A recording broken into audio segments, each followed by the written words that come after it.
Hi hello viewers, welcome back to our channel MNB Vihas. అందరు ఎలా ఉన్నారు? మేమైతే చాలా బాగున్నాం. హోప్ యు ఆల్ మీ అందరు కూడా చాలా బాగున్నారు అండ్ ఇంకా బాగుండాలని కోరుకుంటున్నాను. దీపావళి ముందు రోజు ఇంటిని ఎలా శుభ్రం చేసుకున్నాము, ఇంటిని మొత్తం ఎట్లాగా క్లీన్ చేసుకున్నాము అనేది నేను వ్లాగ్ షేర్ చేశాను. ఈ రోజుటి వీడియోలో దీపావళి రోజు మార్నింగ్ నుంచి ఎలా హడావుడి అంతా కూడా జరిగింది అనేది చూపించబోతున్నాను అనమాట. మీకు కనుక వీడియో నచ్చుతున్నట్లయితే డెఫినెట్గా వీడియోని లైక్ చేయండి. కొత్తగా చూస్తున్నట్లయితే సబ్స్క్రైబ్ చేసుకొని ఉంచుకోండి. అండ్ నెక్స్ట్ ఇక్కడ అత్తయ్య ఫ్లేవర్స్ అవన్నీ కూడా గుచ్చేశారు. గుచ్చిన తర్వాత ఈవినింగ్కి డెకరేషన్కి కావాల్సినవన్నీ కూడా ఇట్లాగా గిన్నెలోకి తీసుకొని పెట్టేసుకున్నాను. ఇవన్నీ కూడా నిన్న వాషింగ్ డే అప్పుడు అన్నిటినీ వాష్ చేసి పక్కన పెట్టుకున్నాను. ఈరోజు వేస్తే చాలా ఫ్రెష్గా ఉంటుంది అని. చాలామంది ఈ పింక్ కలర్ ఫ్లేవర్స్వి ఆన్లైన్లో తీసుకున్నారు, ఎక్కడ కొన్నారు అని లింక్ అడుగుతున్నారు. అవి నేను మాకు గుంటూరులో ఉన్న మార్కెట్లో తీసుకున్నాను. అవి నేను ఆన్లైన్లో తీసుకోలేదు. ఇన్ కేస్ ఆన్లైన్లో తీసుకొని ఉంటే నేను షేర్ చేసేదాన్ని. ఇలాంటి ప్రోడక్ట్స్ ఏమైనా కావాలి అనుకుంటే కింద ట్యాగ్ చేస్తాను, అక్కడికి వెళ్ళి చెక్ చేసేయండి. సో ఇంటి మొత్తం కూడా నేను అలంకరించడానికి మా వారు కూడా నాకు సహాయం చేస్తూ ఉన్నారు. ఇక్కడ ఇంట్లో కొన్ని మార్నింగ్ నుంచి అన్నిటినీ సెట్ చేస్తూ ఉన్నా అనమాట. సో ఒకేసారి ఈవినింగ్కి మనం డెకరేషన్ చేయాలి అంటే చాలా టైం పడుతుంది, అసలు అవ్వటానికి కూడా ఛాన్స్ ఉండదు. సో మార్నింగ్ నుంచి అన్నిటినీ ఒకటొకటి అన్నిటినీ పెట్టేసుకుంటూ వచ్చానమాట. ఫస్ట్ అయితే ఇంట్లో చిన్న చిన్న డెకరేషన్స్ అన్నీ చేశాను. ఆ తర్వాత లైటింగ్ మ్యాండేటరీ కాబట్టి దీపావళి రోజున లైటింగ్స్ ఇవన్నీ కూడా పెడుతున్నాను. ఈ లైటింగ్స్ కొంచెం బ్రైట్ ఎల్లోయిష్ కలర్ వస్తున్నాయని మొన్న మార్కెట్లో తీసుకున్నాం అనమాట. చాలా బాగున్నాయి.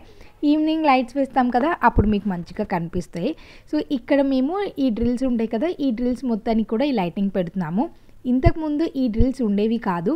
పిల్లలు పుట్టిన తర్వాత వాళ్ళకి ఆడుకోవడానికి ఇబ్బంది అవుతుంది, వాళ్ళని చూస్తూ ఉండాలి. మేము ఫస్ట్ ఫ్లోర్లో ఉంటాము, భయం వేసి ఇట్లాగా డ్రిల్స్ పెట్టించుకున్నాము. సో ఆ లైటింగ్స్ అన్నిటిని కూడా పెట్టుకోవాలి. ఈలోపు వంట చేయాలి కాబట్టి ఇక్కడ నేను కుకింగ్ అయితే స్టార్ట్ చేశాను. చుక్కుళ్ళు అన్నీ కూడా చక్కగా ఒలుచుకొని పెట్టుకున్నాను. ఇవి నాటు చుక్కుళ్ళు, కొంచెం కలర్ మనకి మచ్చలాగా కనిపించిన సీడ్స్ చాలా మంచిగా ఉంటాయి అన్నమాట, బాగుంటాయి. ఇలాంటివి నాకు కనిపించినప్పుడు డెఫినెట్గా తీసుకుంటాను. ఈరోజు వాటిని టమాటా వేసి మనము కర్రీ అయితే చేస్తున్నాము. ఇక్కడ నేను పిల్లలకి ఎగ్స్ అవి బాయిల్ చేశాను, అవి పెడుతూ నేను ఇక్కడ కుకింగ్ కూడా చేస్తున్నాను. ట్రైపాడ్ కొంచెం షేక్ అయింది, మా పిల్లలు కదిలించారు కాబట్టి. ఇక్కడ నేను చిక్కుడుకాయ కర్రీని ఎలా చేస్తానో చూపిస్తున్నాను. మంచిగా చిక్కుళ్ళన్నిటినీ 2 సార్లు వాష్ చేస్తాను. ఈ చిక్కుళ్ళు చాలా మంచిగానే ఉన్నాయి, ఎటువంటి డస్ట్ లేదు. అయినా కానీ 2 సార్లు నీట్గా వాష్ చేసి ఇప్పుడైతే నేను కుక్కర్లో చేస్తున్నాను. ఈరోజు మనకి కొంచెం పని ఉంది కాబట్టి కుక్కర్లో చేస్తే ఫాస్ట్గా అయిపోతుంది అండ్ టేస్ట్ కూడా బాగుంటుంది. చాలామంది చిక్కుళ్ళని ముందుగానే ఉడకపెట్టి ఆ తర్వాత కర్రీ చేస్తారు. ఎందుకో నాకు విటమిన్స్ అన్నీ పోతాయి అండ్ టేస్ట్ కూడా పోతుంది, టేస్ట్ కూడా ఉండదు అనిపిస్తుంది. మా అత్తయ్య అయితే అట్లాగా ముందుగానే ఉడకపెట్టి చేస్తారు, కానీ నేను మాత్రం డైరెక్ట్గా కుకింగ్ చేసేస్తాను. ముందుగా మనమైతే స్టవ్ మీద కుక్కర్ని పెట్టేసుకున్నాను నేను. నార్మల్ ప్యాన్ అయినా పెట్టుకోవచ్చు. కొంచెం ఆయిల్ పోపు వేసుకొని చిక్కుళ్ళు వేసేసి కొంచెం ఉప్పు పసుపు వేసి కుక్ చేసుకోవాలన్నమాట. సో మధ్యలో నేను స్వీట్ కార్న్ ఉడకపెడితే పిల్లలకి అవి పెట్టేశాను. అవి తింటూ ఉంటారనమాట, నేను కూడా తినాలి. ఈ చిక్కుళ్ళు పొయ్యి మీద వేసేసి మనం తింటే టైం కలిసి వస్తుంది కదా, వీటి పని వీటికి అయిపోతూ ఉంటుంది అనేసి చిక్కుళ్ళని వేసేసి ఇక్కడ కొంచెం పసుపు కొంచెం ఉప్పును వేసేసి నార్మల్గా కుక్ చేస్తాను. వాటిల్లో నుంచి కొంచెం ఆవిరిలాగా వచ్చి మనకి చిక్కుళ్ళు చాలా మెత్తగా కుక్ అయిపోతాయి అనమాట. అవి ఒక 50 or 60% కుక్ అయ్యేంత వరకు మనము కుక్ చేసుకోవాలి. జస్ట్ ఒక 10 minutes టైం పడుతుంది 1/2 kg చిక్కుళ్ళకి. ఇక్కడ నేను నార్మల్గా మూతను పెట్టేశాను. అవి కొంచెం కుక్ అవుతూ ఉంటాయి. ఈ లోపైతే మనకి టమాటా అండ్ ఆనియన్ కావాలి. 1/2 kg చిక్కుళ్ళకి నేను 5 to 6 టమాటా అండ్ 3 ఆనియన్స్ని తీసుకొని 2 పచ్చిమిర్చిని కట్ చేస్తూ ఉన్నాను. వీటి పోపులోనే నేను ముందు కరివేపాకు వేసేసాను. ఒక్కొక్కసారి కరివేపాకు లాస్ట్లో వేస్తాను, ఆ ఫ్లేవర్ కూడా చాలా మంచిగా ఉంటుంది. ఒక 10 minutesకి చక్కగా చిక్కుళ్ళు అయితే కుక్ అయిపోయినాయి. మనము ఇత్తనం తిని చూసాము అంటే అది ఇంకొక 10 minutes ఆగితే కుక్ అయిపోతుంది అన్న స్టేజ్లో మనము టమాటా అండ్ ఆనియన్ వేసుకొని మంచిగా కుక్ చేసుకోవాలి. టమాటాలో మంచిగా వాటర్ వస్తాయి కాబట్టి ఆ వాటర్కి మనకి చిక్కుళ్ళు అన్నీ కూడా మంచిగా కుక్ అయిపోయి ఇంకా మనకి గ్రేవీ కన్సిస్టెన్సీ కూడా వస్తుంది. ఇక్కడ నాకు కొంచెం చిన్న కుక్కర్ అయిపోయింది, కొంచెం పెద్దది పెడితే మంచిగా కుక్ అయ్యేది. ఈ లోపు అయితే మనము టైం వేస్ట్ చేయకుండా బియ్యం అయితే కడిగేసుకుందాం. బియ్యంని కడిగేసి స్టవ్ మీద పెట్టి ఈ చిక్కుళ్ళు మంచిగా కుక్ అయిన తర్వాత కొంచెం కారం వేసి స్టవ్ మీద విజిల్ పెట్టాను. ఆ క్లిప్ మిస్ అయిపోయిందనమాట. సో ఇంకా విజిల్ ఆవిరంతా పోయిన తర్వాత అంటే ప్రెషర్ అంతా పోయిన తర్వాత మళ్ళీ స్టవ్ వెలిగించాను. మనము టమాటా వేసుకున్నాం కదా, ఆ వాటర్ ఇంకా ఉన్నాయన్నమాట.